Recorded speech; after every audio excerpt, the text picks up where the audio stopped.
at this point, again, throw out the spoiler warning so we can be free to talk about whatever we want to talk about. So if you haven't seen the movie and do not want spoiled, pause us now, come back after watching the movie.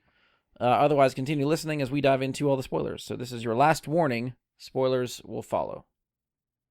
Okay, so now that we're in the spoiler zone, wasn't it really weird in the Shang-Chi trailer how... I wasn't sure if I was going to say that or Ghostbusters. I was debating. I was talking to somebody at work, and I flat out told him I only watched the first Shang-Chi trailer. So he's like, "Did you see the trailer?" I was like, "Yeah, I only saw the first one." He's like, "Oh, so you saw the one with Abomination?" And I was like, "No, you motherfucker, no, that's not the first trailer that I watched." And why would you pose a specific question if you're potentially you should? Well, he was adamant the one with Abomination was the first trailer. Right, I think it's marked as the first official trailer, but it's not. The teaser trailer is the first trailer. The teaser is way different than the trailer. Yeah. See, I don't even know if he was in the trailer I saw now because I don't remember that, but I also might not have been paying that much attention because it wasn't Dynasty Warriors.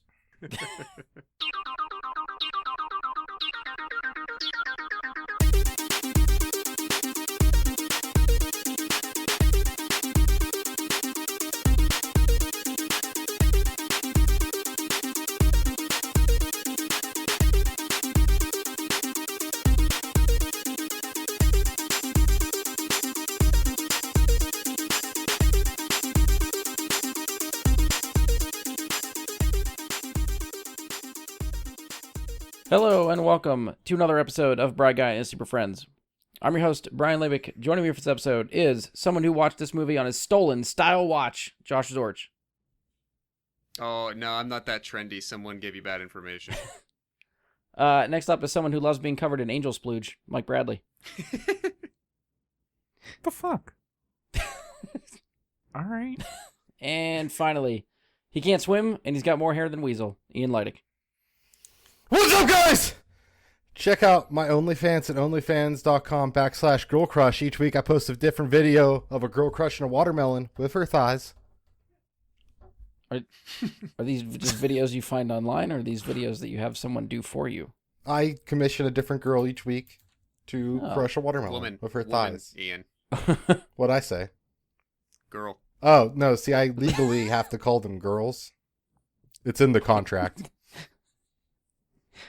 That actually seems more worrisome. Yeah, you were doing so well up until then.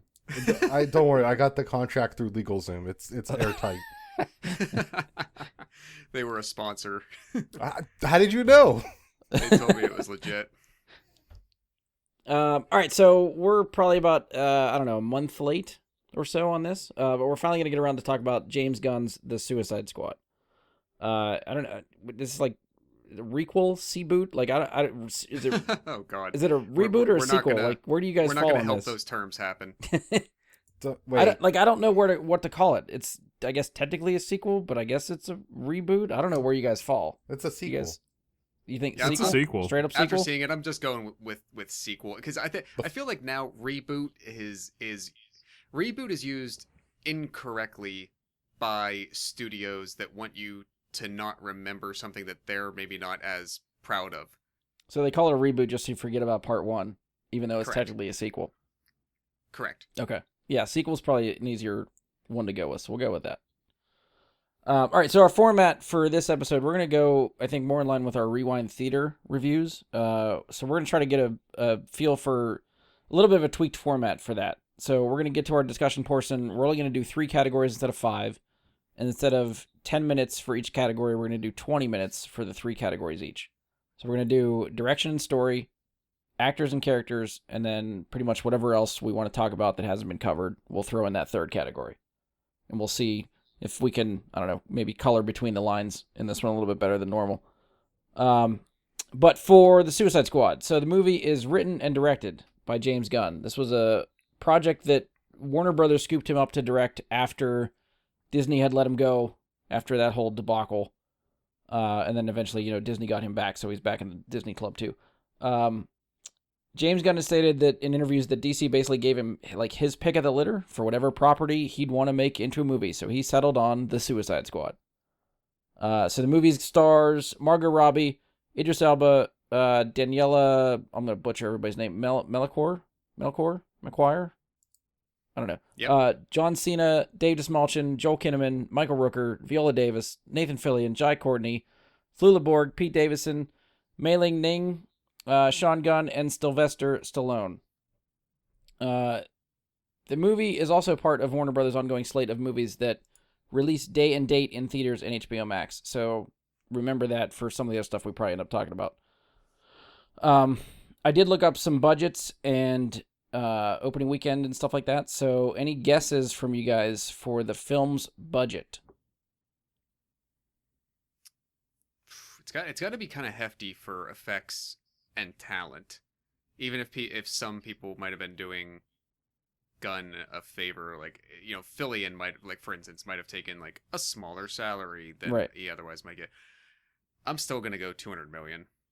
Okay, 200 from Josh. Mike? 140. 140. Ian? So as we know, I don't know what movies cost. 175. Well, for not knowing what movies cost, you were the closest. If you noticed, I just went in between them. Yeah. 185 million is what Box Office Mojo listed for the budget for this movie. Okay. Do you guys, I don't know if you were following along, but opening weekend domestic box office. Did you guys hear a number for any of that stuff? Yeah, I sort of did. I'm not sure if I remember it right, but I'll abstain. Anybody want to take a guess? I mean, all I can think of are all the numbers because they all seem to be the same for every movie that's released that's like big for the last like 3 months. So I'm going 25 million. Mike? Opening weekend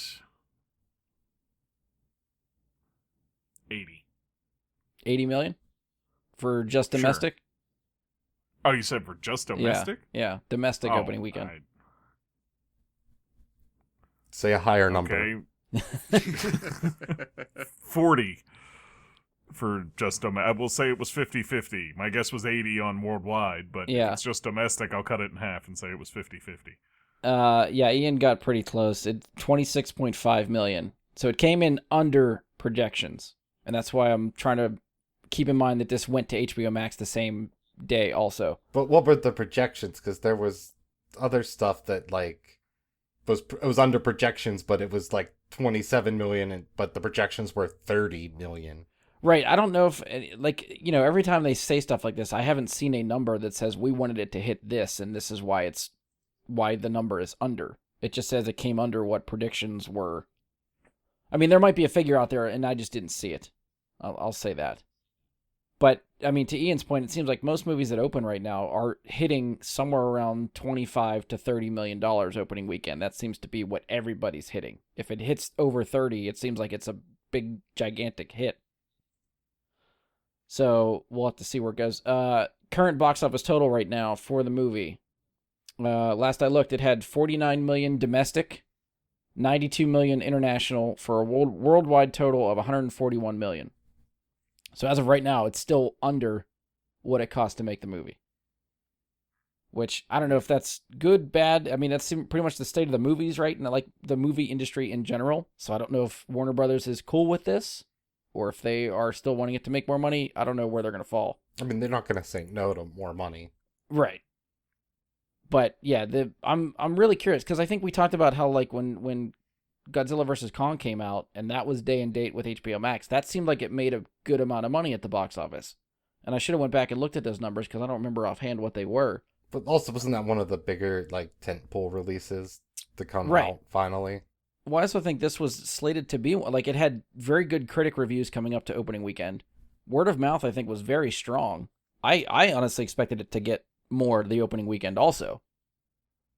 But the other trend that seems to be happening is a lot of movies that are PG-13 that hit for maybe like younger audiences seem to draw more of a crowd. A rated R movie, when adults are still wary to go to the theater, is not faring very well. Also, well, and it hit theaters kind of like right at the time when things started to turn right. for the Delta worse became again. a bigger thing. Yes. So, it was in a bad spot right there where there was a lot of uncertainty as to what was coming forward. So, that I'm sure didn't help. And like I said, for the ratings that was coming into it right now, or at least last I looked, Rotten Tomatoes, it was sitting at a critic rating of 91% and an audience rating of 82%. Metacritic, it's got a metascore of 72 and a user score of 7.2. So they are right on the money for those two. So again, just to reiterate, movie came out. HBO Max probably contributed to lower than expected numbers. Again, like we talked about, COVID, had another surge, so that didn't really help. And since, HBO Max does not release any type of figures as far as like since we talked about with Black Widow is a paid additional fee to Disney Plus. So you have something you can monetize and something you can throw out there and say, we made this much money from this movie on our service. HBO Max, if you're subscribed, these movies are free if you're a subscriber. So it's much more difficult to tell how many people watched this movie through HBO Max as opposed to not going to the theater. And all HBO Max typically says most of the time is, hey, this was our most watched movie. Well, that doesn't tell us shit. Like, how many people watched? What are your... They have to have figures on that. They just we don't release even them. know what constitutes a watch. It could be 10 seconds. It's true. Yeah. You click on it accidentally, and that counts as a watch, and they're Like, just going to tally it up. Like when Netflix does the little trailers when you're hovering over something, they could be like, that's a watch. Oh, yeah, when they're like They saw part of it. Right. Mm-hmm. So I guess I'll just sort of go around with you guys. Do you think the box office numbers for the movie are sort of where you expect? Did you expect the movie to produce better, or you fall in line with sort of where we got? I mean, I'm expecting this because, there's a pandemic. Yeah. and I that at best of times, it's an R-rated movie, and look at the history of openings of R-rated movies. They're only going to go to a certain amount. Like Deadpool was a fluke. Yeah. With how much money that made opening weekend. And it had, and not that this didn't, obviously, like, it had brilliant creators and backers as well, but they had the opportunity to do months of marketing in really different creative ways. I think this probably suffered from that. But I mean, the producers and the distributor had to know, for every single person that we give this access to for free that already has our streaming service, that's X amount of dollars potentially, that we're not getting. So, they knew that ahead of time. And that's the argument that, directors have been making, is that Warner Brothers themselves as a company seemingly showing like all the directors and movie theaters like, fuck you, we don't care. We just want subscribers to our service. And this is how we get them. Right. And to the greater point that we always make about this stuff, there's no, like, unless you work for that company, there's no insight that we'll ever know about it to understand how they react to these things. Right. Mike, you got anything to add? I mean, it's something where, until things are back to normal, you don't know what to expect. Because you guys touched on the marketing, and, I feel like movie studios are not putting forth the same amount of effort to market as they would when times were sure, because they don't want to dedicate too much and then have to pull it out of the theater again. And that's been the case, I feel like, even for all of these. Like, Godzilla vs. Kong was easy to hype, you know what I mean? And because it was like, oh, things are opening again, go to the movie theater. And then now things are in a more unsure place. You just don't see as much of the marketing. Yeah. I think because they're not willing to invest it until they're 100% sure that they're hitting the theater that day. Yeah. Because I'm sure they have their, I guess, projections or standards for, like, this is how long out it's worth marketing this movie. And, say 6 months or so is about when heavy marketing for big movies starts. And if they're not sure that they're going to hit that, how much do they want to invest into it? So I feel like it's almost impossible to know what movies should be doing at the box office right now. Yeah. Well, like I said, at the rate we're going, I feel like one of the other new releases that came out not too long ago was Free Guy. Free Guy made just over $30 million and was like hailed as this big pandemic, like, oh my God, you made this much money during the pandemic. Like $30 million used to be nothing, and now that's the benchmark right now. And that's the thing. Take every advantage that movie had. PG-13, video game basis, well, maybe not every age group, but a very large swath of age groups as their target market. And I think Mike's point about marketing, Ryan Reynolds has been hyping this movie up for months. So he's got, that type of social media following that he's just been pushing this thing for. Mm-hmm. He's one of the biggest names there is right now. Oh, yeah. Because of Deadpool, he became a megastar. Yeah. So it changed things. And, Suicide Squad doesn't really have that level. Like, Margot Robbie's really big, but I don't think she's at that level. Mm-hmm. Of popularity, I guess. Where Ryan Reynolds is just that top of the list kind of person right now. Yeah. Well, they use his advertising in a different way where they try to make it more personable, which I think is some issue people now have with Ryan Reynolds, is that, like, he's just always on character, it feels like. Yeah. It's true, yeah. But I will say, like, just thinking about the box office, like, the Joker opening weekend made $140 million in international. And that's how much this movie's made. Oh, yeah. For two R-rated, like, comic book movies. Right. Mm-hmm.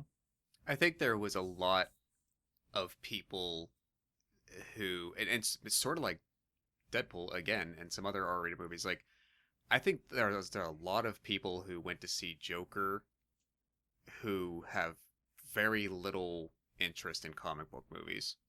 There was something about that was like lightning in a bottle, that people just found it so interesting and different looking. The tone was strange. Yeah. There absolutely can be successes, yeah.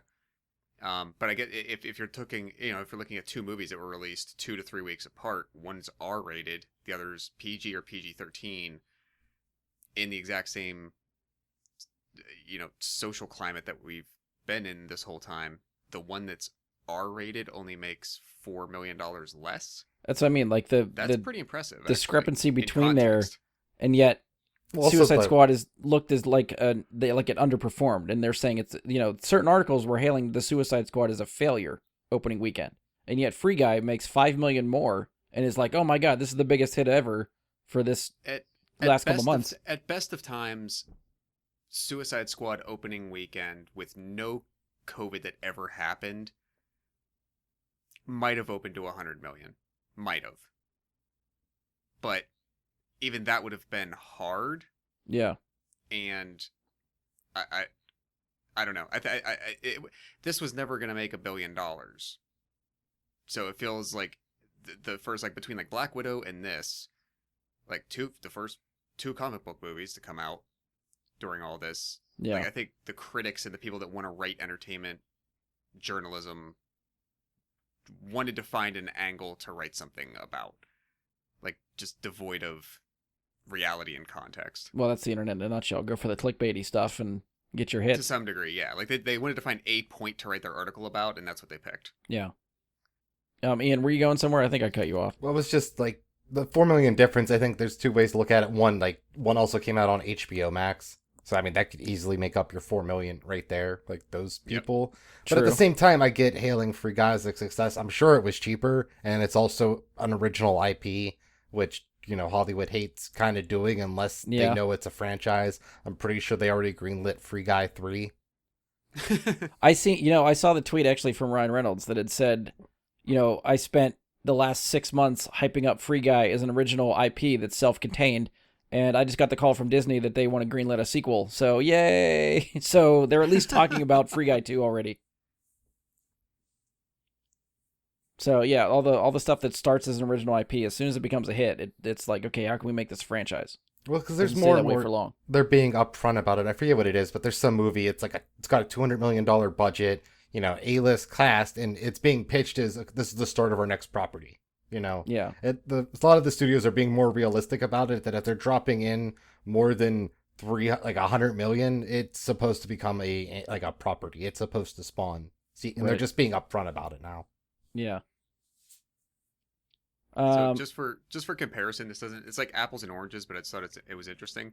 I think it's still true. For years, I've seen this written somewhere that James Gunn is the only screenwriter in history that had movies open different movies that he wrote open at number one back-to-back weekends. And so this happened in 2004. First was Dawn of the Dead from Mr. Schneider. Mm. And then the next week, you couldn't get more diametrically opposed than these. Then the next week was Scooby-Doo 2.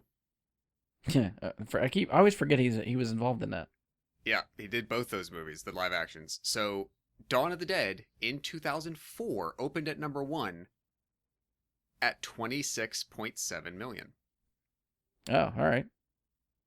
To Nearly be fair, identical. Scooby-Doo 2 opened at number one the following week. The competition could not have been that stiff. I'm just saying that that's how it happened, and just that both these R-rated movies, both written by him, one directed, 17 years apart, Yeah. opened pretty much the same amount.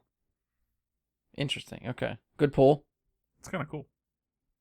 All right, if we got nothing else, I'm going to go into throughout the spoiler warning and we'll get into this thing. So at this point, I'm going to, again, throughout the spoiler warning, so we can be free to talk about whatever we want to talk about. So if you haven't seen the movie and do not want spoiled, pause us now, come back after watching the movie.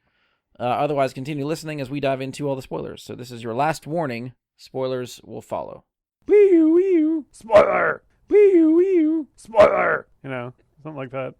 All right, so we're good to talk spoilers. So again, our categories going forward, at least for this episode, will be direction and story, actors and characters, and then whatever we want to hit that's left. That's sort of our catch-all category. So we're gonna kick off with direction and story. I'm gonna put 20 minutes on the clock. Josh has volunteered to go first, so whenever you're ready, sir, take us there. All right, so I'm going to preface this opening statement by saying that after seeing this new movie, The Suicide Squad, for the first time in 5 years, last week I went back and rewatched 2016's Suicide Squad. Is the only other time I've seen it, except the one time I saw it in theaters. I'm sorry. I'm bringing that up to say that so I went back and then I watched James Gunn's Suicide Squad with a second viewing as well. So I feel like I can't watch this one without the experience and the context of the first one. So I'm going to be affected by what my impression had been for the last 5 years of that first movie, and like what did I think worked better? Did I react differently just based on that bias? Yeah. That experience bias. So we could talk about it later, but I will say that I think my attitude on David Ayer's Suicide Squad has actually softened a little bit. Better than you remember? Not as bad. Okay. Not as bad, yeah. We'll take it. I think they found I think this version of it, they helped to find the tone that these, if they're going to continue to do Suicide Squad movies, finding this tone for making them was the biggest triumph out of anything. Yeah. James Gunn's approach to team up movies, large scale, many multiple characters moving around, and also just thinking of the ridiculousness of it. Well, I think the biggest part too is like the whole point of like this is a squad of villains that are not supposed to live. Like you are almost want these people to die. You're expecting them to get blown out and killed along the way just because they are more or less expendable characters. Ayer's Suicide Squad, barely anybody bites it. James Gunn puts that right in the first 5 minutes and basically says, okay, we don't give a shit about any of these people. Have at it. Yes. And that's Well, what I and I expected think- more from Ayers, which didn't happen. That was one of my major concerns when I first saw the movie, being marketed, was the amounts of characters they were trying to introduce in this new film. It was like, this is too much.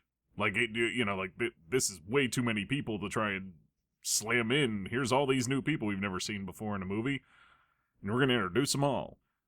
And then, like you said, in the first 5 minutes, it's like, well, 3/4 of that cast is gone. And, if I would have done my research, I'm pretty sure we went through the cast list and took votes on who was going to die and who was not.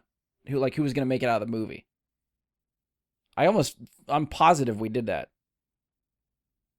I don't recall. Wasn't on that episode. At least for the people that were. I'm sure I if we did, and if I was there, I really just hoped that both Rooker and Desmalchin at least walked away from it, and if I had said that, I would have been disappointed in both counts. I'm trying to remember if I actually have like a running... Oh, you know what? I found it. Oh, boy. I'm trying to remember who... All right, so who was on this one? Mike, Andy, Josh, and me. So Ian was not on that one. Correct. Okay. Well, let's hear it. All right, so, we went through even people that we didn't list, but I'll try to... Some of these people, I don't know if... Okay, so... Let's see. Idris Elba. And now I just have yeses and nos, so I don't know if this is yes, they're going to make it, or no, or yes, they're going to die.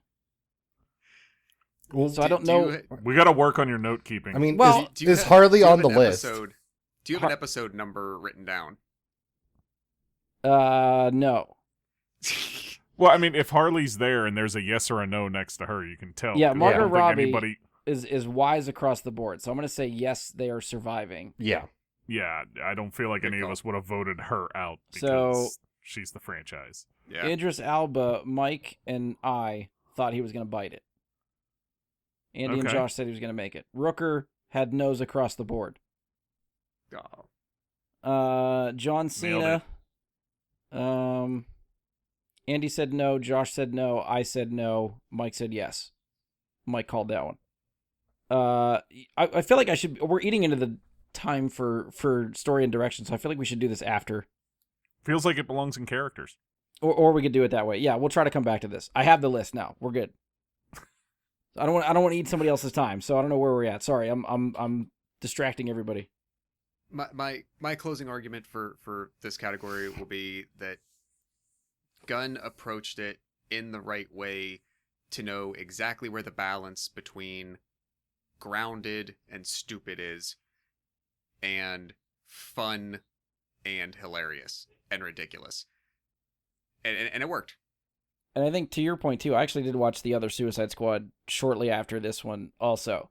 And I think one of the first things that stands out is the humor. Like, there's so much more humor in James Gunn's version than Ayer's version. But I think that goes with the tone too. Ayer, I think, was trying to get much more grounded and serious.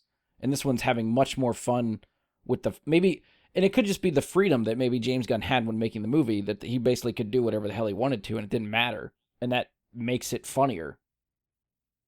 So I feel like right after we watched the movie, that Josh and I discussed that specifically, that like this is what can happen for a Warner Brothers movie when Warner Brothers backs off and lets the director do their own thing. Oh yeah. Because, previously I know we've talked about it a lot, how heavy-handed they can be with what they want done in a movie. Right.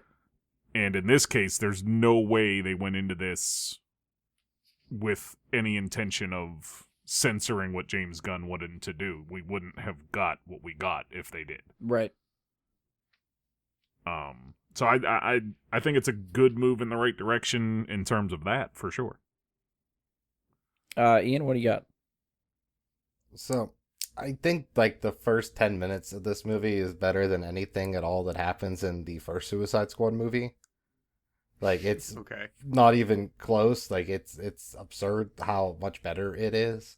I thought it was nice that Gunn showed that he knows songs that aren't from the 80s. That was really cool. I was surprised kind of too. I thought there was a lot of parts that flowed really well. I really liked when Harley Quinn's escaping, like the flowers and birds following her around is really beautiful. I liked that they were still there as she left. Like, it almost made it feel like they really were there. There was really magic in the air. And like, there was like a song that played like twice that was really kind of cool. And, I think they did a lot, like they did good work trying to establish, that not only are people going to die in this, but like that, Waller will actually kill someone. Because she has to, kill the blonde dude. I can't remember his name, and I don't care to know his actor name. Oh, Rooker. It's Michael Rooker. Yeah. I don't know him. He plays they Savant. Was he the wrestler? He did. What? No. In the I movie think The he's fucking with you, Wrestler? Josh. He's No, That was Mickey Rourke. I think they're Yeah. the same person. Anyways, She did kill somebody in the first Suicide Squad. I don't remember that movie other than the line, what are we, some kind of Adam Suicide Beach's Squad? character. That was really good. I actually was rewatching this today, and I clicked the wrong button and started watching Suicide Squad, and I had watched, and Will Smith's in it, and I'm like, oh wow, I don't remember Will Smith being in the Suicide Squad. That's neat. And then like 5 seconds later, I was like, this is the wrong movie. But like, Gunn did really cool stuff. I was surprised the amount of gore we got. I guess they established it really early on that this is going to be Mortal Kombat-ish in the gore level we were going to get. And then at the same time, they also just showed us a fully erect penis at one point, which I thought was another very hilarious. strong choice. just for like no reason whatsoever. Like, just give that guy Yeah. pants and everything's fine. Yes, because even though you get like some pointless boobs later in the strip club on the island in the city, most female nudity in a lot of movies is completely useless to what's going on and whatnot. So I absolutely thought it was hilarious that he's like, "Yep, we're gonna put that guy in," and that's For what's one happening. reason. For only Throwing one a dong reason. out there is a cheap laugh, but it works every time. Yep. It does. It just works. I mean, I thought this one really had a story, like an actual overarching story that made sense and flowed really well, which was really cool to see in a movie from DC. Not only that, it had like B plots, like the Javelin had its own story throughout the movie, they didn't just forget about it or just never see the Javelin again until the very end when it mysteriously falls from the sky because it's named Martha. Nothing like that happened. I was going to make the joke, and no one was named Martha in this movie. Yeah. We don't know what Polka Dot's mom's name was. Oh, That's fair fair. point. Fair point. That would have been fun to throw in as Martha. Just I to, feel like that would have been the one studio note. No. Like just at that last moment where he gears up the cufflets right at the end. And it just yells He's like, Martha. Martha! Yeah, that'd have been good. But yeah, I thought it was really nice. Like they kept it, like the thinker involved throughout. Like they didn't just have it be like a one little note thing. Don't need him anymore. I like the succession of presidents throughout the movie. Keeping that up and going. Like it was just a lot of little touches that just made the movie really nice and really enjoyable to watch. Well, I had forgotten that until I did my rewatch, I forgot that the first Suicide Squad was PG-13. Yeah. yeah. And honestly, I'm sure a lot of the money it made, because it made a lot, I'm sure a lot of that came from a teenage market who didn't have to get their parents to take them to the theater. Yeah. Which is fair. I understand that, but from like the reception of it and why they didn't automatically come out of that like, yep, sequel is coming immediately and we're gonna like this was a success and blah blah blah. It's like the tone that they're allowed to play within in a PG-13 compared to what like the range that you can hit in an R-rated movie before you're even worried about X is so wide that there's just so much that they could do that they were missing out on in that PG-13 version, and they like it was absolutely a benefit for it this time around. Yeah. Well, in speaking to what Ian said about like the Mortal Kombat-esque violence and all that you get in the movie, it comes like James Gunn made the Trauma films, worked with Trauma back in the day, and a lot of that's coming from there. We see Lloyd Kaufman in the film. Yep. I know Josh and I spotted it. I don't know if you guys know who Lloyd Kaufman is at all, or Nope. I know who he is, but I didn't notice him. It's when they walk into the bar. It's like you get like the side of his face. He like turns and just looks back. It's really, really fast, but he's Yeah. there. But yeah, James Gunn's work with the Trauma films and it's definitely evident here. You know what I mean? Because I think even Brian said the practical effects that they used were the things that is like the trauma stuff, obviously. The more digital effects is James Gunn just having fun with, like, can we make it do this? Yeah.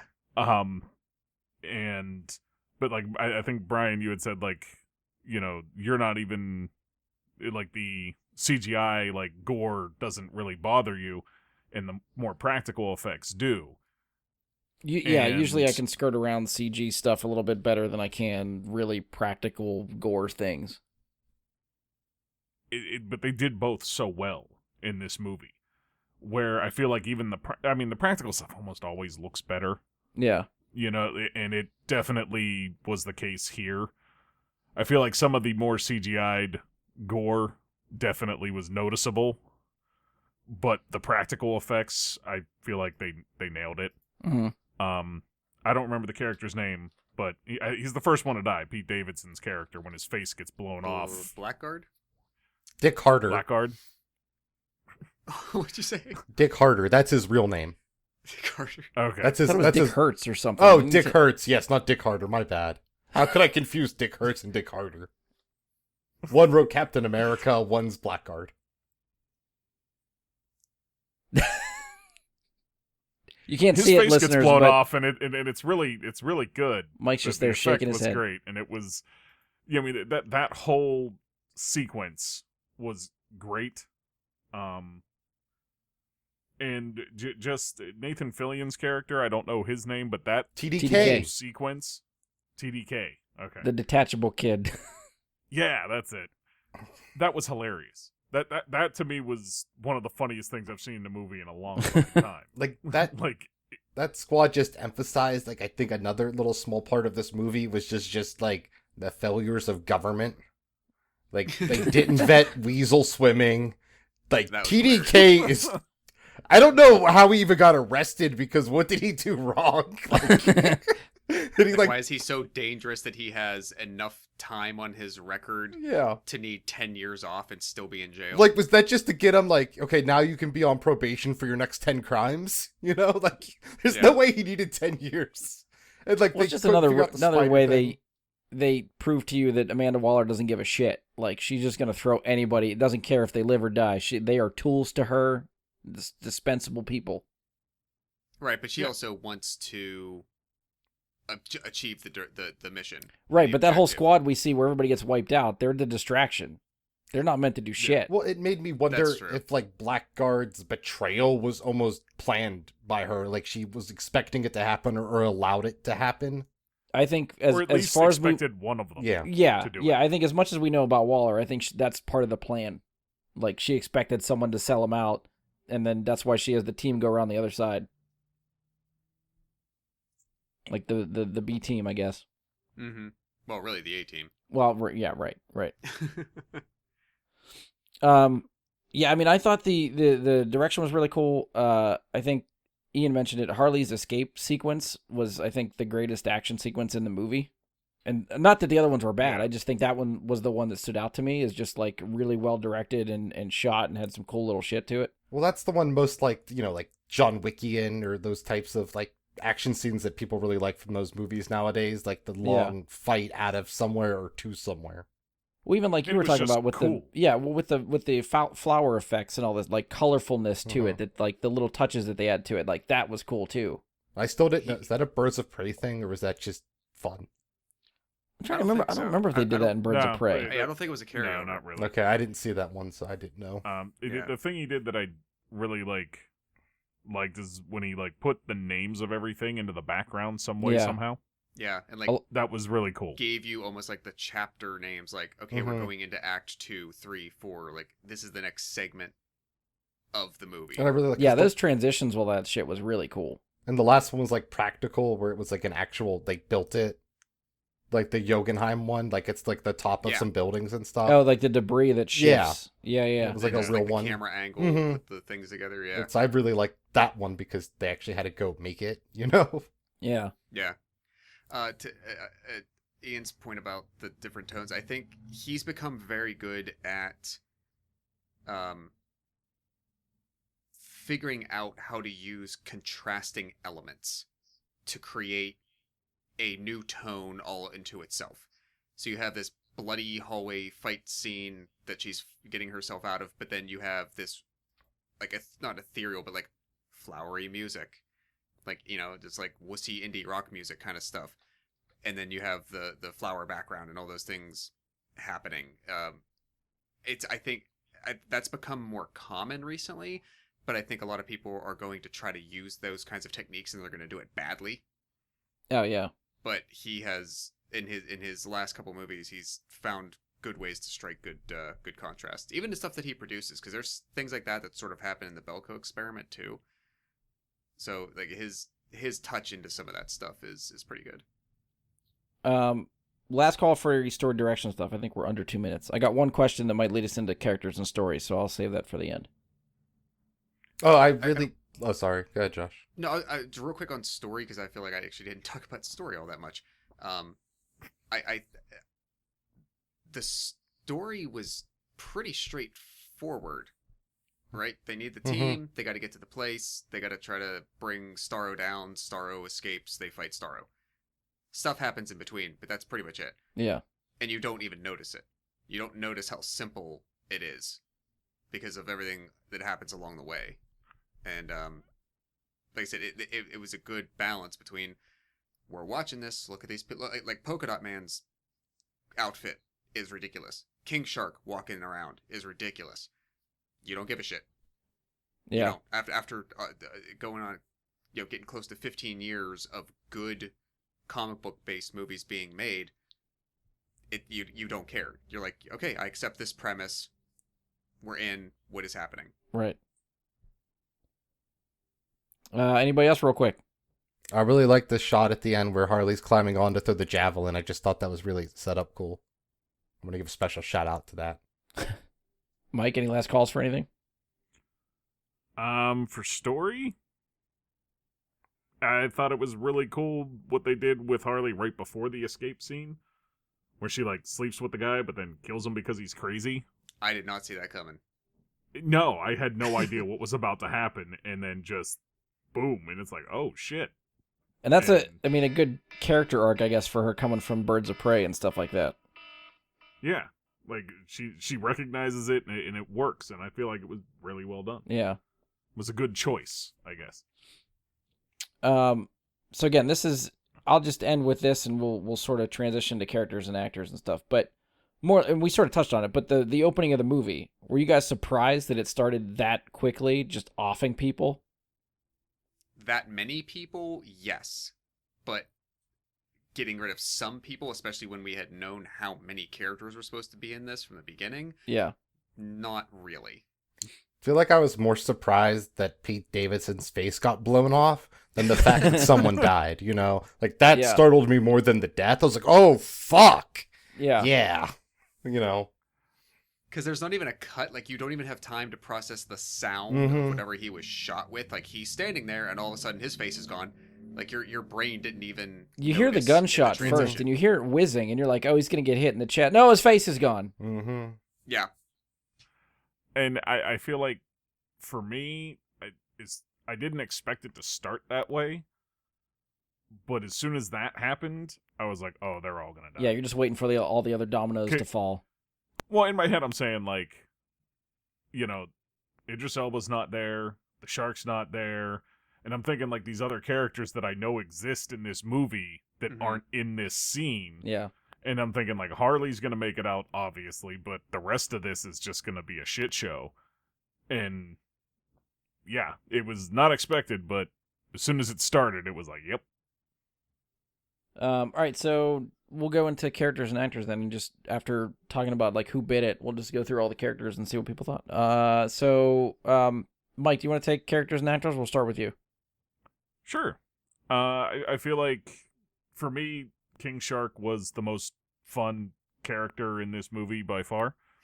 I know normally you'd think like, oh, we should talk about this one or that one. I'm going straight to King Shark because, man, King Shark is just a R-rated Groot, really. Like it can't really say much. He doesn't really understand things very well, but he means well, and they don't trust him just because he's dangerous. And I think Sylvester Stallone killed it with just, I don't know, they probably just had him read naturally whatever they told him to say. saying- And it just worked for King Shark. Because unlike Groot, there was no like special effects done to the recording of his voice.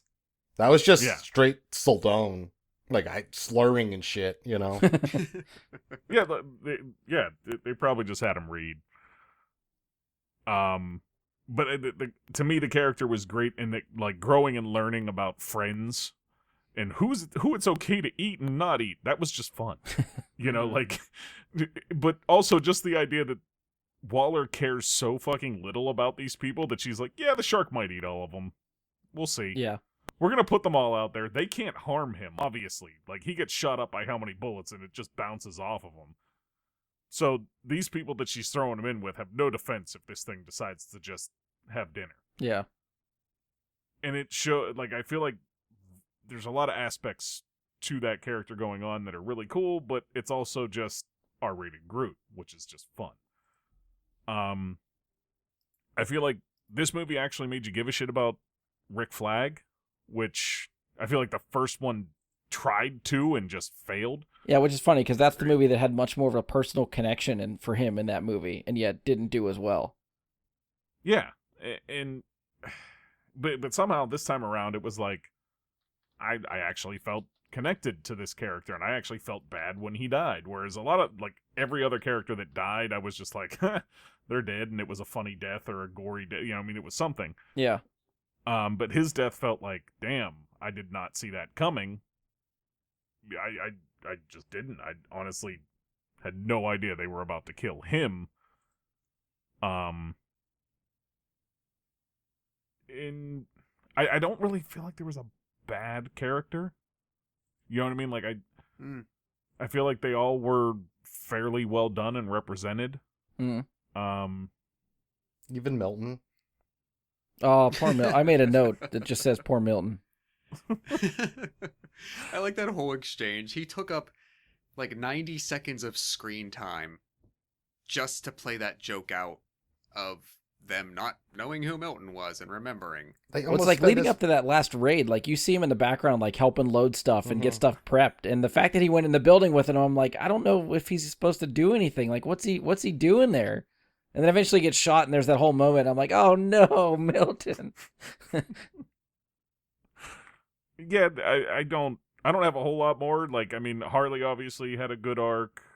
Peacemaker was interesting. It was actually kind of a shame to know about the TV series beforehand going into this, because I was like, oh, well, he's gonna make it out. There's a TV series? Yeah, you knew about that. No, I didn't. TV series. I didn't know that. That's why they showed like the post-credit scene where he's still alive. I just assumed that's because of the sequel. I also didn't see any trailers or anything for this, so I didn't know there was a whole nother team. Oh. Okay. Well, that's fun. So you had the best experience probably watching this movie. Oh, it was great. I was like, oh shit, there's another squad. Yeah, because because that happened so early, I didn't know what the plot was going to be. Like that could have just been chalked up to a failed mission, and then something else goes and happens. Right. I was in not thinking like, oh yeah, the B team is somewhere else on the same island. Yeah. In Peacemaker, I'm down to watch more of it and laugh when John Cena finally, whenever that does happen. I'm sure it's around the way a while from now, but I feel like that character was also really, really well done, because he's like a douchebag, moral, like missing morals or fucked up morals version of Captain America. And it's funny. It's fun to watch. And I'm really curious where the show goes, because so he gets shot at the end, and I'm like, oh, okay, this means the show's a prequel. And then the end credit scene is like, oh, he's still alive. So I'm like, okay, no, we're back to being a sequel now. So if this show is a sequel, like, I'm really curious what they do with Peacemaker's character, because his whole exchange with Rick Flag when Flag dies, like, to me, I interpreted that as like his jab at like telling Peacemaker that he's a joke, like hurt Peacemaker, like to the point where I'm wondering if he's going to try to change his ways in the show and try to be a actual better hero and not just a douchey Captain America. Right. And I hope he fails at it a lot trying. And maybe that'll be it. And yeah, maybe that'll be the hook, that he does try but does it badly, because then if the sequel, or I'm sorry, the prequel path seems to make more sense almost, because you can play up all the douchiness that was fun in the movie. Everything that led to that point as much as you want without any worry of the consequences. Going outside of it with the sequel, exactly, like, what is his character growth going to be? If it's just gonna be the same dickhead, then what was that point of the conflict and the struggle between him and Flag? Right. Which I agree with Brian. I do feel it was executed in a particular way for a reason. Yeah, because if, Peacemaker's still the douchey guy, like basically the same character in the show, I feel like that takes away from Flag's death, which at that point in the movie is supposed to mean something. There's supposed to be weight there. Well, and I think if it fundamentally tries to change Peacemaker as a character, I think that gives it that weight in that moment. I think it all depends on how long they plan on this TV show being. Like, you could have the first 3 seasons be a prequel, and then he goes off on this mission, and then there's 3 more seasons afterwards. It could take all over the place. It doesn't have to be linear even. Yeah, that's true. Yeah, that's actually a good point. Even in I think it's 8 episodes that they announced it would be. You could have, while he's on whatever, assuming another mission. Yeah. Or, whatever his objective is, that there's a constant, lost kind of thing where he's in the present and he's reflecting on the past. And you could just... in some way to inform his present. And you can even just symbolize that by whether or not he's wearing the toilet. It's a beacon of freedom. I mean, I think you also have the opportunity with the character, because the douchiness wasn't all centered around, his fucked up morals, I guess, is the only way to put it. Some of it was just here's him standing there in tighty whities for no reason. Just random shit like that can stay about the character as he turns into a better person. Possibly, yeah. I mean, people still do weird shit when they're good people. You know what I mean? It's just the whole, oh, we have to kill. And for liberty or whatever he says. Is that what he because for liberty, and it's he has no idea what he's actually saying. Yeah, I'll kill however many men, women, and children. I don't care. I have to kill to get all the for liberty, in the name of liberty, all that stuff. Price of peace is worth it all. Did you guys feel specific on this character that if we hadn't gotten 2 seasons of The Boys already, that the impact of this sort of bizarro type Captain America character would have had even more impact, or was it apples and oranges to you? Maybe oranges and oranges and navel orange. I don't know. It's a little bit different because he's meant to be 100% comical until the very end there. Mm-hmm. Whereas, what's the character's name? Homelander. The boys. Homelander, yeah. Homelander is meant to be just kind of pure evil. He's just meant to be evil, whereas Peacemaker's meant to be a dumbass. See, I almost feel like Homelander, Peacemaker, and even John Walker are all kind of on that spectrum. Homelander's at the top, Peacemaker's in the middle, and then Walker's probably at the end of that spectrum. But they all, I feel had the same ideals, killing and stuff in the name of peace. Yes. And I think it's just the intent there, that when you're saying that arc between those 3 characters, John Walker has really good intentions, Peacemaker has really stupid intentions, and then Homelander's just selfish evil. Yeah. So it's that arc between the 3 is actually really an interesting way of looking at it. Good point. Josh, let's get you in for characters. What do you think? Okay. Anybody else you want to talk about? Polka Dot Man. Yep, there's your boy. I was honestly, I absolutely surprised that he had as much screen time and stuck around as long as he did. With the way this movie played out, I didn't think he would have been killed in that first opening act, but absolutely, part of the way through Act 2, I could have seen Polka Dot Man, this, silly thing that he is getting taken out. I wish his abilities would have been utilized a little bit more.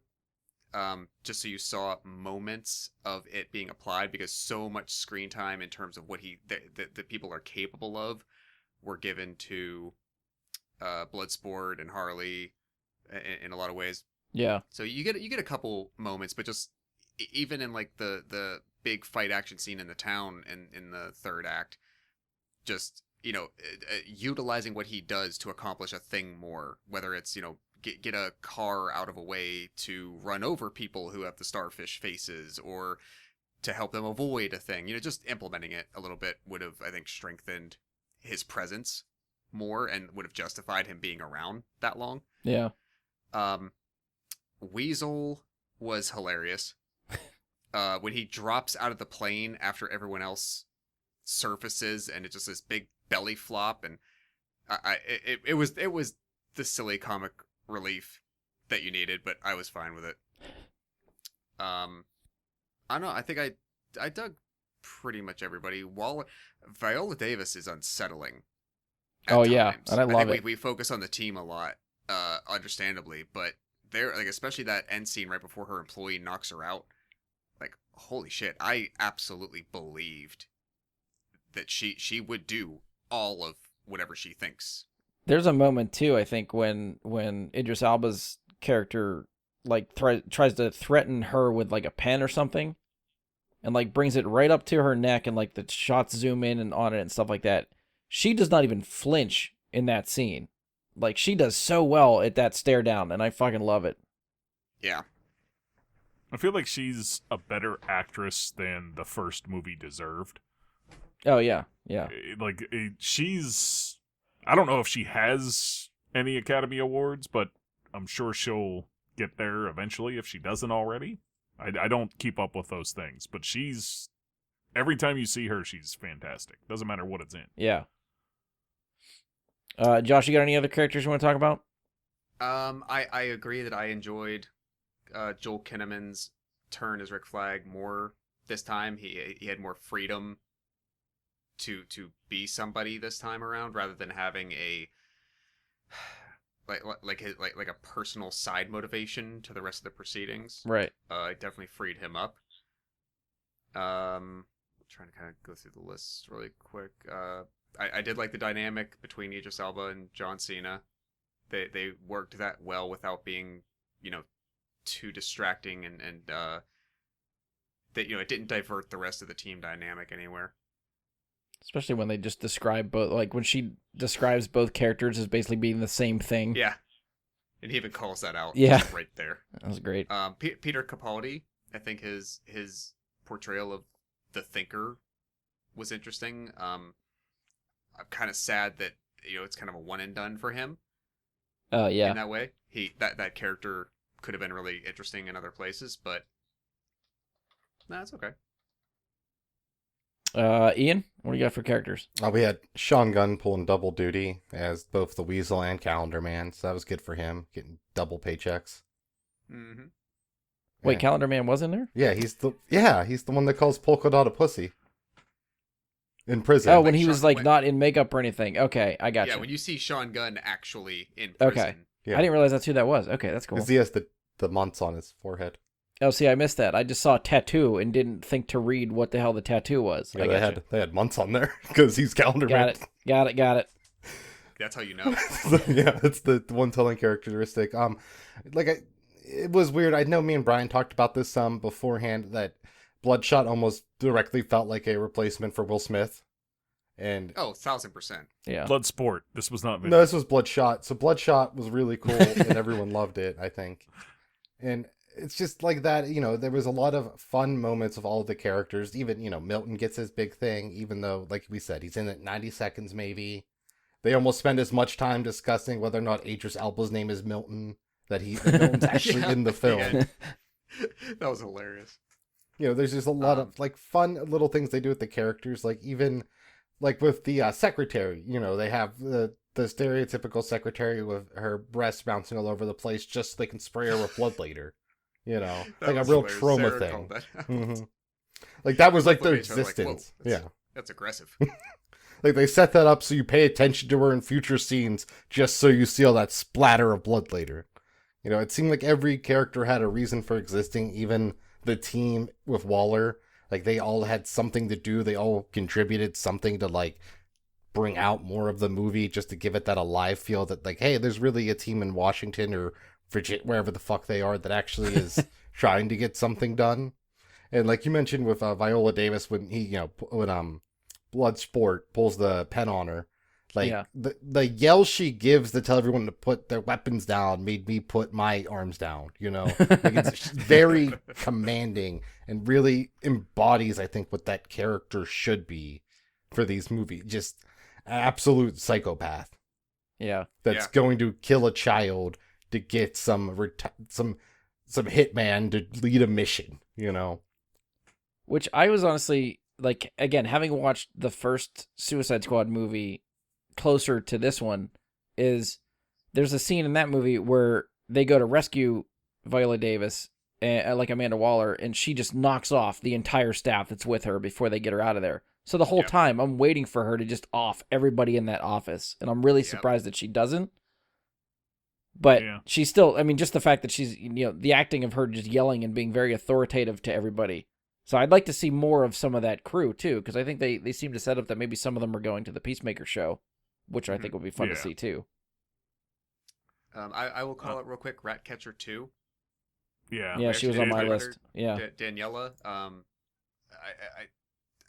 It's strange because like I find myself like drawn to her. Like, you don't know what's wrong with her. You don't know why she's in jail. You don't know what she did. So there's like much more of like an innocence about her that I found myself. Because I don't know her background. They didn't present that to us. But there was definitely like those, like, as much as I would say like King Shark was the heart of the movie, I like might argue that with her too. But the real heart was Sebastian, who was the best character in the movie. I am glad you mentioned that, because I'm looking at the IMDb credits right now. There are 2 separate rats credited as Sebastian: Jaws and Crisp Rat with 2 T's. Thank God. Shout out to them, the real ones. Yep. In terms of like Ratcatcher and that, I mean, the heart of the movie, absolutely. You know, the scenes with her and Taika as her father were fantastic. Surprisingly, Taika's very believable as a homeless guy. It's the hair. Or unsurprisingly, yeah, like just put a big coat on him and hand him a rat, and he's homeless. Cool. But no, it was. I don't want to say it was heavy-handed what they were doing, but it was maybe the one part where I felt like they overdid what they were going for. Like, we got it, but they did it anyways. Like, I get what you're getting at, and you're gonna show me the scene anyhow. Whereas, like, maybe a subtler touch might have been better, but I still like the scene. You know what I mean? Like that. So it. With that, it was like in between on that. They took us into a Disney movie, like with how the music changed and stuff. I felt like I was watching like some Disney movie about this homeless family that like overcomes the odds. Yeah. And then like sitting on top of that tower thing that there's no practical way a human being could get to. Tower of Rats. Overlooking the city at night and what? Yeah. Yeah, and I mean, I don't know. Like, I feel like, you know, you say like, "Oh, how did she get there?" And I feel like there's something underlying. I think she says says I mean, like, in how the did movie, how did like, they get arrested? Yeah, I think she has a line about like a robber, like some sort of robbery, jewelry or something, and she used the rats to do it, and somehow I forget what her line of dialogue is, but however they classified that type of robbery, put her in that prison with everybody else. Well, what I was going to say is, like, I feel like eventually you may see a storyline or a thread of something where Waller kind of railroads certain people to get them into situations so that she can use them on her Suicide Squad. Right. Which would be very interesting. Yeah.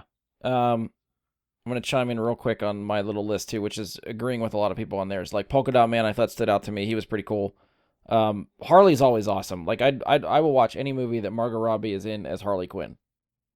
Ratcatcher 2 was cool. Bloodsport was cool. Peacemaker, stood out to me as just for his douchery. I think I had some of the bigger laughs just watching him do stuff. Kinnaman's Rick Flag, I think, again, we talked about it already. There was more to care about, I think, for him for some reason, without having the personal connection. I think I liked his character a lot more than the first one, for sure. I was a little bit sad to see him go. Yeah. Trying to think. I think that's probably all I got. So we'll round it out with this, but saddest character death for you. Who were you most sad to see go in this movie? For me, it was Boomerang. I really wanted Boomerang to fucking do something like last for a while. Like I anything? wasn't. You mean Well, anything?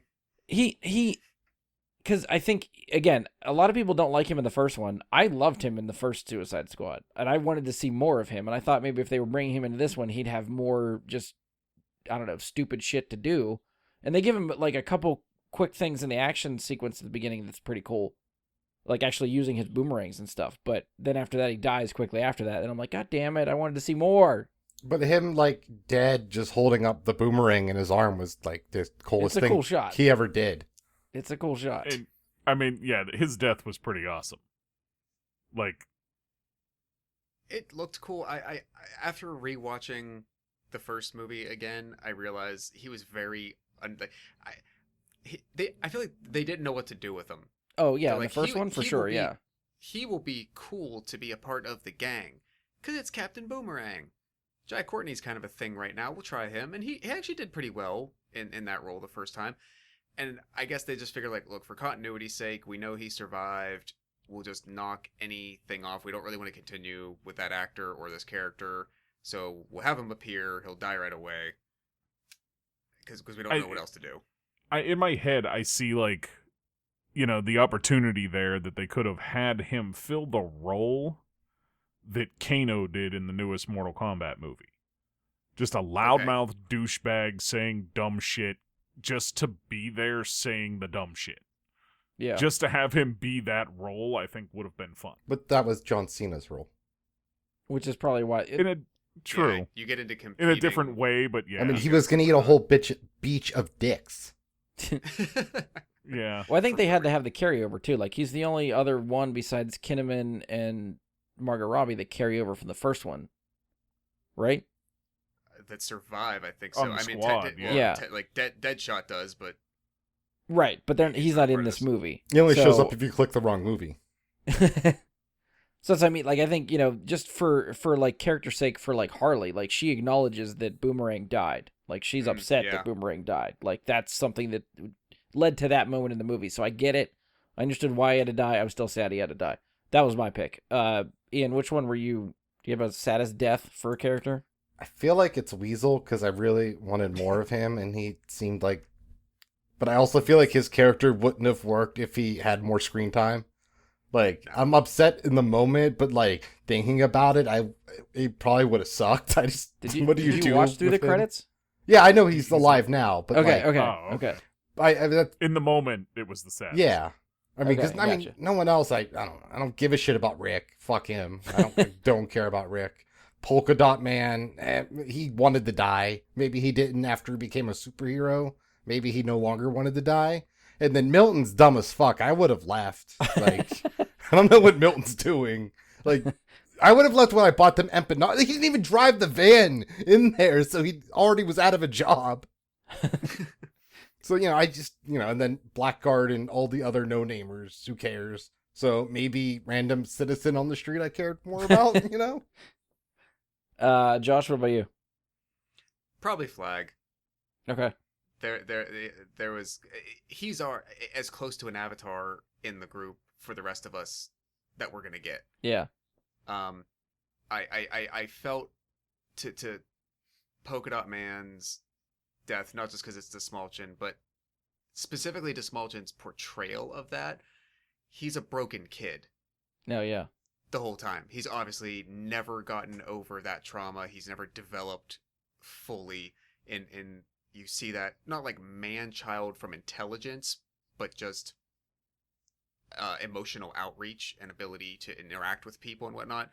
So when he perhaps may finally overcome some big piece of what his problem's been for so long, he's immediately gone. So I felt bad for him, but probably from character growth and whatnot, and just that was more entertaining this time around. Probably flag.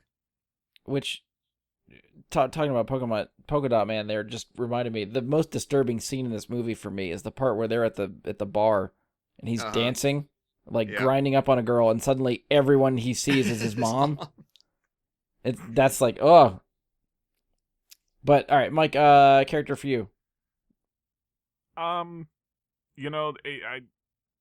probably just come back to TDK because I would have loved to have seen more of that bit played out in different ways. He would have been really helpful when they were stuck in the back of the van and all they had was the hole that Cena was trying to reach through to steal. They couldn't reach the steering wheel to steer the van. Man, if you had a guy with detachable arms, that would have been perfect for that. But he goes really slow. That moment was hilarious. They are pretty slow. Well, the arms. true. They kind of have to crawl. They don't float there, you know? But it's not like he had to go a very big distance in the back of the van. Just through the hole and right on the steering wheel. That would have been fine. I mean, he's still alive, so... What, the detachable kid? When TDK? When they show the picture of all the people when she goes to detonate Mickey Rourke,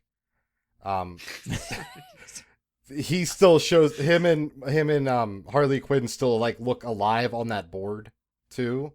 Like he just got his arm shot up. He didn't die. Well, he was like spitting up blood. But he wasn't dead according to the system at the government lab. Therefore, he's alive.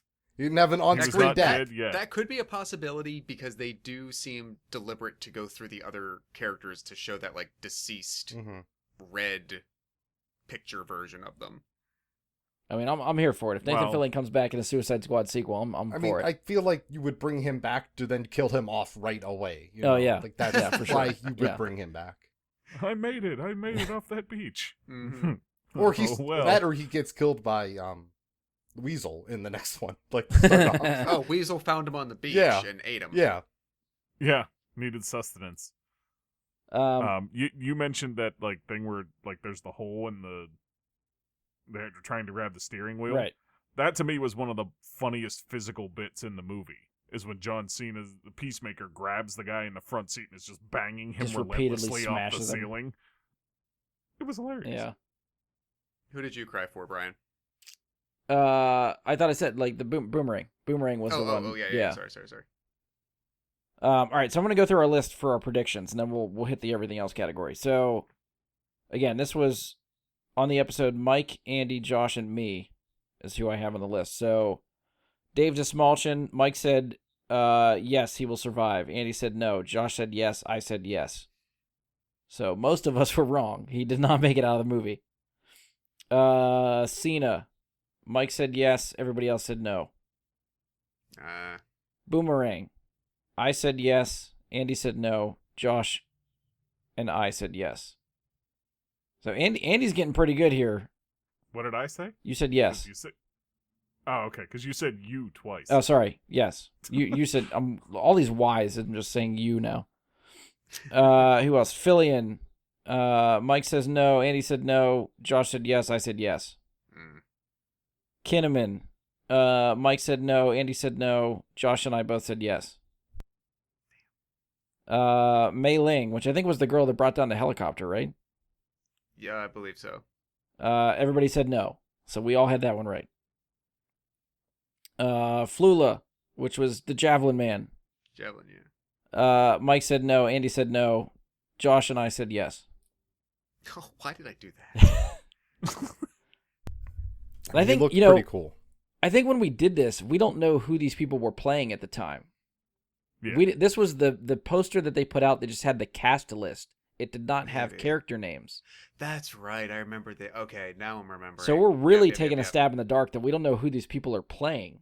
That's true. Okay. So like I have Sean Gunn on here, but we didn't know he was playing Weasel or anything. So, Sean Gunn, Mike said no. Andy said yes. Josh and I said no. Who else? Pete Davidson, across the board, will not survive. Everybody was right. No. You hire him just to kill him quickly. Which they did. Daniela, Mike said yes, she will survive. Everybody else said no. I Capaldi. think I'm doing pretty good on this here. So You far. and I'm Andy, just- I think, are getting. Andy pretty much has no's like all the way across the board for the most part. So which he was betting adds strong. up pretty well here. Yeah. Daniela, Mike said yes. Everybody else said no. Peter Capaldi, yes for Mike, yes for Andy, yes for Josh. I said no. Viola Davis, Mike thought she was going to bite it. Everybody else said she's going to survive. Idris Elba, Mike said no. Andy said yes. Josh said yes. I said no. Margot Robbie, across the board, everybody thought she was going to survive. Rooker, everybody said no, he's not going to. Even Josh said no, he's not going to survive. I think it's just his track record in James Gunn movies and whatnot. So yeah, that's. I mean, we had other people on the list, but they weren't part of the squad, so I'm not going to go through any of them. Oh yeah, people that just didn't. That were just listed on like the cast list that we don't have to go through. So all right, And the one that was kept off of that was Sylvester Stallone.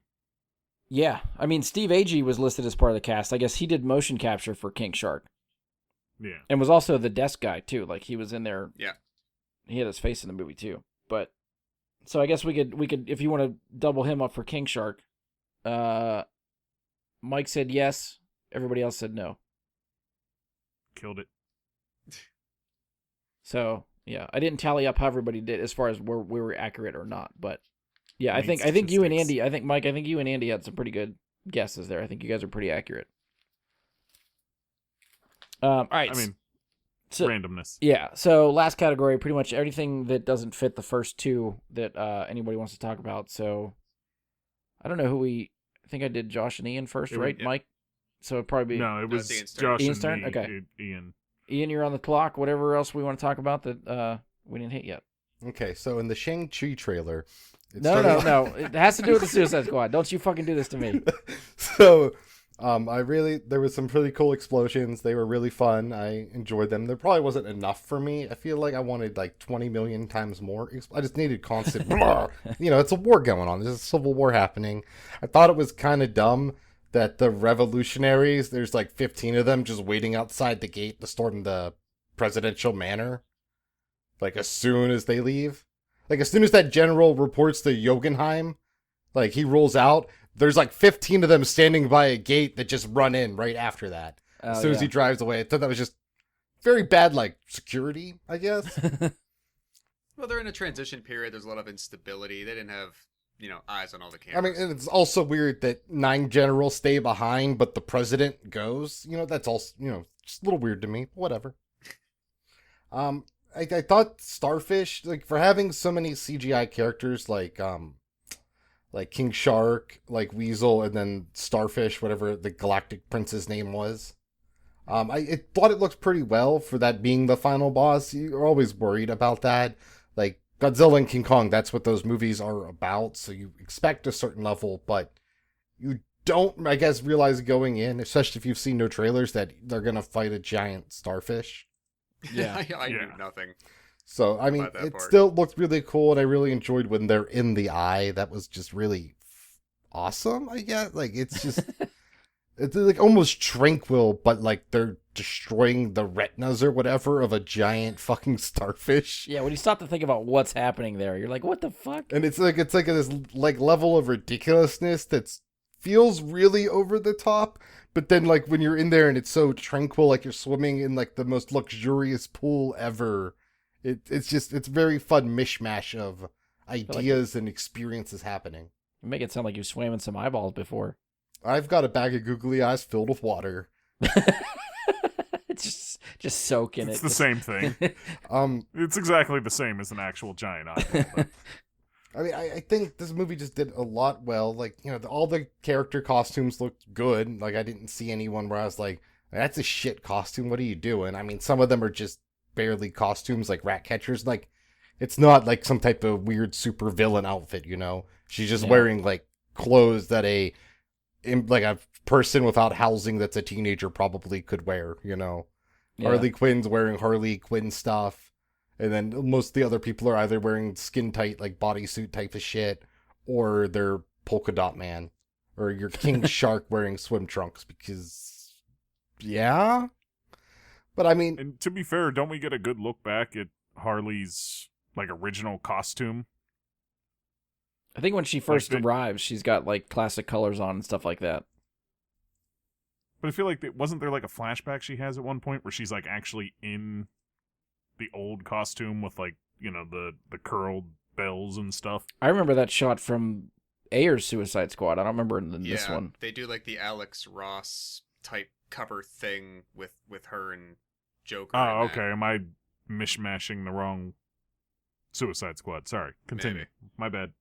I think there was a lot right with this one. Like I said, I think, you know, there's obviously stuff that could have done better. I think there were different times where people were getting cut open or something. You know, the blood's very much more clearly CGI in those parts, added in like later, which, you know, it's not a deal breaker. It just gives it a very much thicker look, which is just weird to me. But, you know, it is what it is. I would have liked maybe some more fight scenes, because just like more of that hallway fighting like we talked about the Harley Quinn one, just more of a felt like real set piece, like we're doing this kind of planned out type of stuff. Right. Mike, anything you want to throw in for the everything else category? I think Ian touched on the soundtrack earlier. I think it was excellent. Once again, James Gunn is kind of good at picking out a soundtrack for a movie that fits the tone of whatever he's making. I was not thinking we were going to run into the starfish. And the whole thing of like the starfish taking over people and having like an army of drones was Scary very shit. cool. Scary shit. Yeah, I mean, to me, it was kind of funny watching all the people get slapped in the face with these little starfish things, whatever you want to call them. And when they all jump up because their legs hurt. Oh yeah. It was cool. Not only that, it gives the heroes, I guess, or the Suicide Squad in this case, since they're anti-heroes, I guess, but it gives them fodder to fight. Yeah. That was needed in that moment. Gives them something to do as opposed to just running away. I thought that was well planned out. Other than that, I mean, it was, I think, a step in the right direction for Warner with DC as a property in, like I said earlier, stepping back and letting a director write the story he wants to write and direct the movie he wants to. It's very much a James Gunn movie. Yeah. But which I was not actually expecting. But that also comes back to the issue where it feels like, why is DC only doing well with movies that aren't planned sequels, or like, you know, not part of the greater DC multiverse, you know? It's the Joker, the Suicide Squad that's a reboot sequel that we're not even sure if they're going to make another one, because are they even going to get James Gunn again? Would they even want someone else to try? You know, it's really like, can you guys, you know, maybe make good movies for other people with like stories that are going to last longer? Yeah, I'm really curious what this Flash movie is going to be. Especially now that Spider-Man's apparently doing stuff in a similar vein as what the Flash has been teasing. Oh, right. Yeah. Yeah, that's true. That's going to be out first. Yeah, Spider-Man's a couple months away. Yeah, December at this point. Flash is at least sometime in the spring or summer still, probably. Yeah, I feel like it has a date now, but I don't remember. Yeah, that's okay. I to echo a point about the soundtrack. Maybe this comes down to me personally not being as familiar with a wider range of music. Gunn has almost perfected the use of pop culture music as the score. And I know there is still score in it, but he supplements and replaces a lot of that with pop music. I was glad that this time around I barely recognized anything. What, did you like it? Yes. Okay. Yeah, I did, but it was, and I guess the main contrasting example is Guardians of the Galaxy. It fits more for the movie because effectively you're supposed to think that somewhere along the way all of these songs are in Quill's head. Yeah. he's familiar with them. They were the ones his mother wanted him to have. So they have to be more recognizable because they were more mainstream. And he could, and so rewatching, and I rewatching the 2016 Suicide Squad. I think we even made this point 5 years ago when we reviewed that movie. There is like a needle drop every 6 minutes in that, especially in the first 15 minutes of the movie. Yes, and it's the biggest songs you could possibly think to put in a collection. It hits all the time. It's a little overwhelming, and I felt myself being a little less overtaken by it this time. But the way that pop music is used, pre-recorded music is used this time around in Gunn's version, it complements what's happening without being distracting. Yeah. You never start singing the song and ignore the scene. You know, it's never one or the other. They always go together and make each other better. Yeah, that was the problem with Captain America 1990. When he's traveling across the country, you just got to belt out that tune. Everybody else went already, right? As far as what was left, I think. Yeah. Okay. Not too much else for me. I agree. I think the soundtrack was good. Stood out. I liked it. Gunn, like, I agree with these guys, does very well with incorporating music in one of his films. Two other things, I guess, that sort of stood out to me that maybe probably fit in other categories. I just didn't get to it. I think the squad banter in the plane, like leading up to opening the movie, I think is just really fucking fun.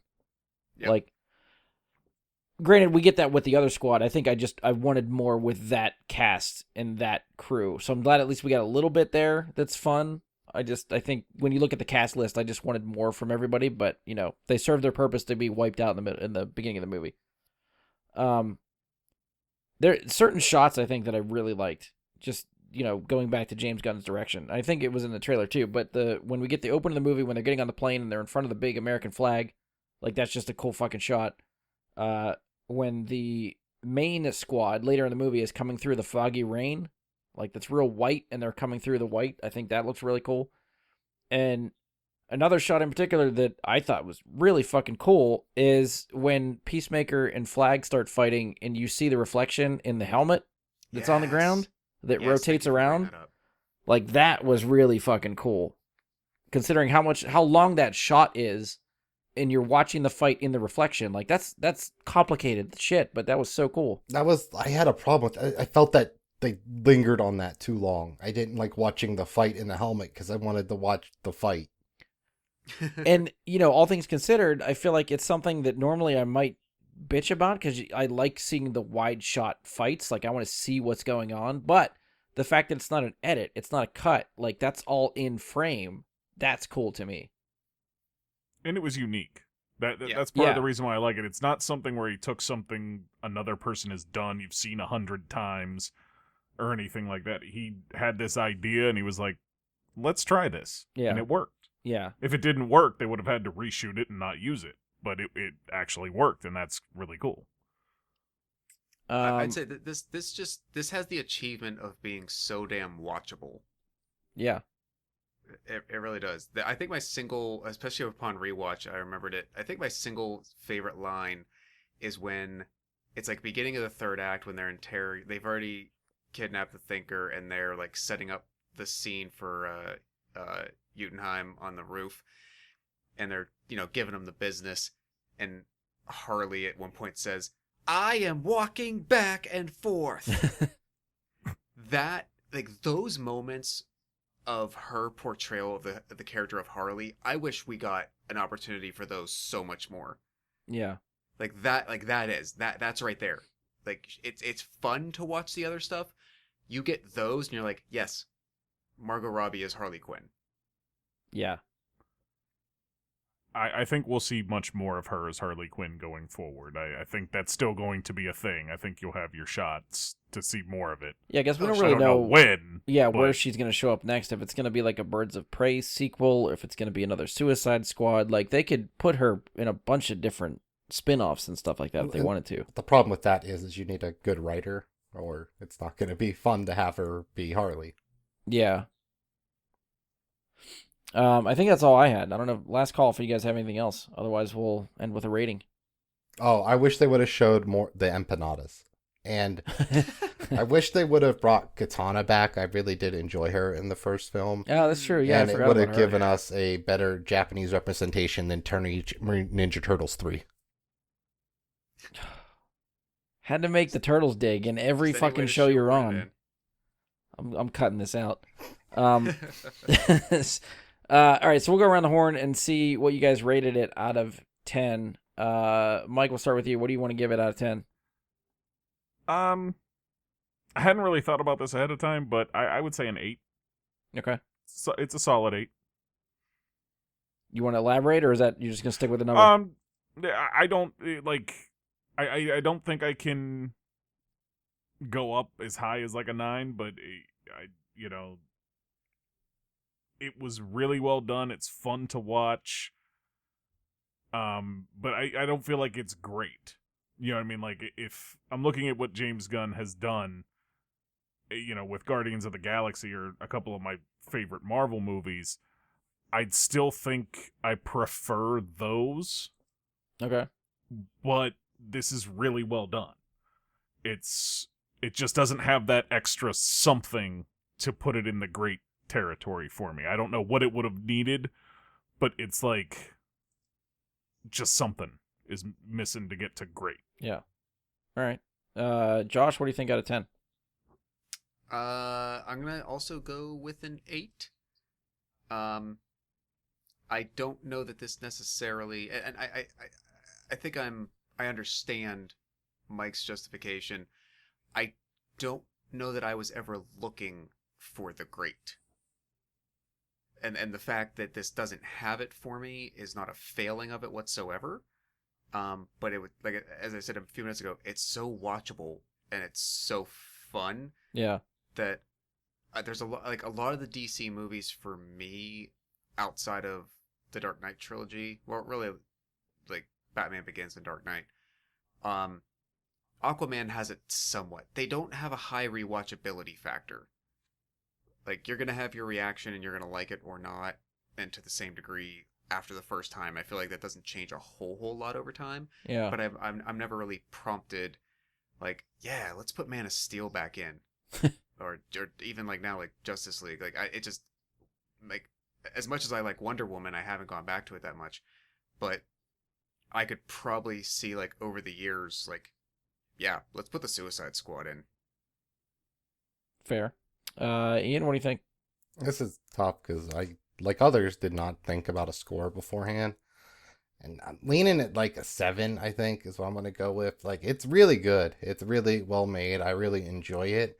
But like Mike said, there's nothing that like elevates it higher. And like, Josh, that's fine. It doesn't need to be a goddamn like masterpiece or like my favorite movie of all time. It's really fun to watch and enjoyable, and that's perfectly fine. I think it's, outside of Snyder, probably the best DC film we've gotten since they got, one of the greatest directors of all time, Christopher Nolan, to be involved in their universe. So, I mean, I think that's still a great accomplishment, and it's a really fun action movie. Yeah. Yeah, I agree. I'm sort of falling in line with you guys, too. I think I'm going to give it an 8 out of 10 also. I also think it's coming from the guy that's only seen it once so far, but I do think it also is very rewatchable.